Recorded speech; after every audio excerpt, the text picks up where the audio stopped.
Suite de notre série commencée au début de cette semaine sur les initiatives culturelles dans les grandes villes françaises, autres que Paris, la capitale.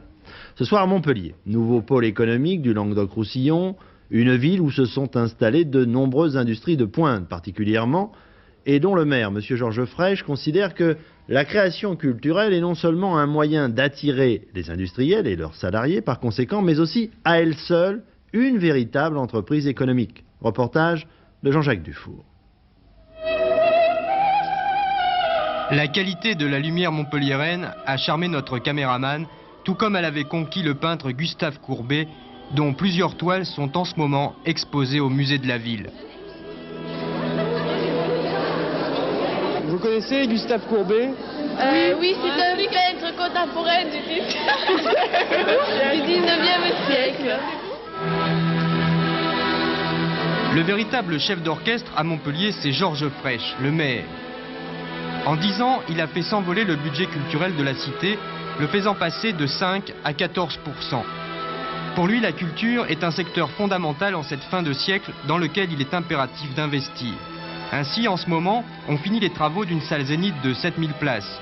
Coût de l'opération, 50 millions de francs. Mais ce n'est pas tout, puisque début février commencera la construction d'un opéra régional, Palais des Congrès. Une activité tout azimut qui ne relève pourtant pas d'une frustration vis-à-vis de Paris.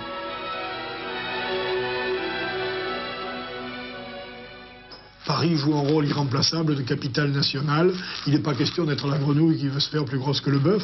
Il est question d'affirmer sereinement qu'il peut y avoir de la bonne création hors Paris, pas contre Paris, mais des fois sans Paris, des fois avec Paris. Avec Paris et Lyon, justement, Monsieur le maire s'enorgueillit d'être une des 3 grandes villes françaises de la danse. Cela grâce au travail accompli depuis 5 ans par la compagnie de Dominique Bagouet, un chorégraphe qui s'épanouit au soleil. Heureux et complètement angoissé en même temps, c'est-à-dire c'est normal, heureux parce que j'ai un lieu de travail, à Montpellier c'est idéal. J'ai un studio de répétition magnifique, j'ai un lieu de création magnifique, plusieurs lieux de création aussi. Une manifestation très importante chaque été, le Festival international Montpellier Danse qui m'offre chaque fois une création. Donc je peux dire que de ce côté-là je suis heureux, mais d'autant plus angoissé parce que d'autant plus responsable. Il faut dire aussi que le public montpelliérain est jeune, très ouvert. Nous sommes ici dans une ville universitaire. Au point de vue culture, c'est quand même une ville qui est très bien située. Parce que on peut s'intéresser à tout dans cette ville, que ce soit peinture, artisanat, des expositions, des concerts, des organisations comme le championnat du monde de jeux d'échecs qu'il y a eu à Montpellier. Et pour vous, c'est important qu'il y ait des phénomènes culturels dans une ville? Oui, très important. Ça fait partie de l'animation, enfin je sais pas, ça apporte plein de trucs en fait. Cette animation, dont Georges Frêche a fait l'une de ses priorités municipales, a su séduire les administrés, mais aussi les créateurs.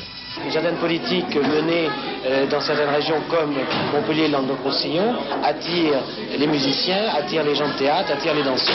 Et on forme les uns les autres une véritable famille de culture et d'interprètes.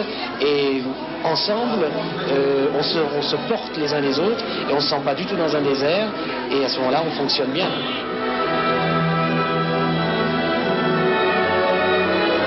Montpellier câblé, c'est le cas de le dire, puisque bientôt cela sera fait et en fibre optique.